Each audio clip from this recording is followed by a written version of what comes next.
আমরা বলেছি যে মিনহাজ 24-এর যে গণ অভ্যুত্থান যে বিপ্লব হয়েছে, এই বিপ্লবের একজন ফাইটার এবং তার সহপাঠীরা এই 24 জুলাইয়ের যে বিপ্লব, এই বিপ্লব যাত্রাবাড়ি শনির একটা অত্র অঞ্চলে তারা সর্বাত্মক শেখ হাসিনা পতনের লড়াই করেছে।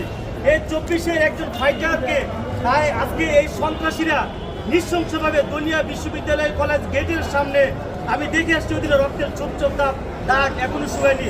তাকে নৃশংসভাবে 30টি তাকে ছুরিঘাত করে এবং চাপাতি দিয়ে কুপিয়ে নির্মমভাবে এই মিনহাজকে হত্যা করে এটি আলোচিত এবং সারা বাংলাদেশের মানুষ আজকে এই হত্যাকাণ্ডের তীব্র নিন্দা এবং প্রতিবাদ জানিয়েছে। কিশোর গ্যাং শনির একটা মাথা চাড়া দিয়ে উঠেছে এর একটি অন্যতম উদাহরণ। এই কিশোর গ্যাংয়ের কারণে আজকে মিনহাজের মধ্যে একজন সফটওয়্যার ইঞ্জিনিয়ার মেধাবী ছাত্রদেরকে হারাতে হয়েছে। আজকে রিমান্ড শুনানি হয়েছে 7 দিনের রিমান্ড শুনানির মধ্যে বিজ্ঞ আদালত আসামিদের বক্তব্য শুনেছেন, পরে রাষ্ট্রপক্ষকে সহযোগিতা করেছেন। আমরা বলেছি যে 7 দিনের রিমান্ডেই কার্যকর করতে হবে, কারণ এরা কিশোর গ্যাংয়ের অন্যতম আসামি, এরা অপরাধী, এরা পরিকল্পিতভাবে মিনহাজকে হত্যা করেছে।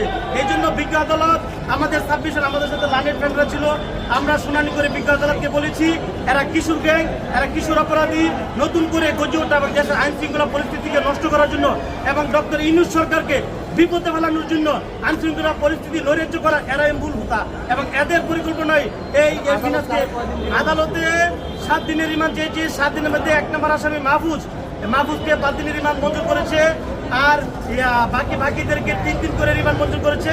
আর শিশু বিবেচনা সোহানকে শিশু